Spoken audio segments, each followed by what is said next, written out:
Ola everyone, అందరికీ నమస్తే. నేను మీ Mani. Welcome back to our channel MRK's world. Summer refreshing drink ఒకటి ట్రై చేద్దామా? So without any further delay let's get started. ఇక్కడ నేను ఈ రిఫ్రెషింగ్ డ్రింక్ తయారు చేయడానికి వాటర్మెలన్ని అలానే స్ట్రాబెర్రీని ఈ రెండు ఫ్రూట్స్ని యూస్ చేస్తున్నా. నేను వాటర్మెలన్ని క్యూబ్స్లా కట్ చేస్తున్నా. యాక్చువల్గా మనం రిఫ్రెషింగ్ డ్రింక్ తయారు చేస్తున్నాం కదా, ఈ డ్రింక్కి మనం వాటర్మెలన్ ఎలానైనా కట్ చేసి జ్యూస్గా తయారు చేసుకోవచ్చు.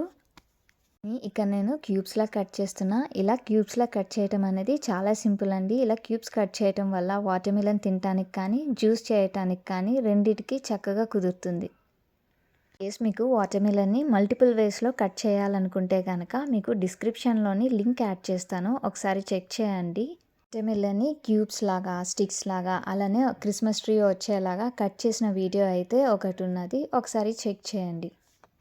వాటర్మెలన్ని స్ట్రాబెర్రీని ఈ రెండింటిని కట్ చేసేసుకున్నాక ఇప్పుడు ఈ ముక్కల్ని ఒక జార్లోకి యాడ్ చేసుకోవాలి. 1 కప్ వరకు ఇక్కడ నేను వాటర్మెలన్ పీసెస్ని యాడ్ చేస్తున్నాను.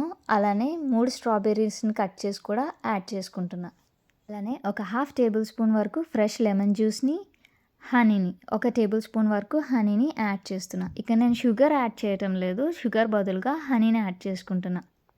అలానే ఒక 2-3 ఐస్ క్యూబ్స్ యాడ్ చేసి ఇప్పుడు దీన్ని బాగా బ్లెండ్ చేసేసుకోవాలి.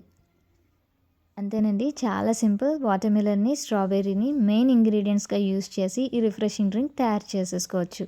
ఈ వాటర్మెలన్ స్ట్రాబెర్రీ జ్యూస్ మీకు నచ్చినట్లుగానైతే మీరు కూడా ట్రై చేసి మీకు ఎలా కుదిరిందో కామెంట్ చేయండి. Thanks for watching. Please to like, share, comment and subscribe for more videos.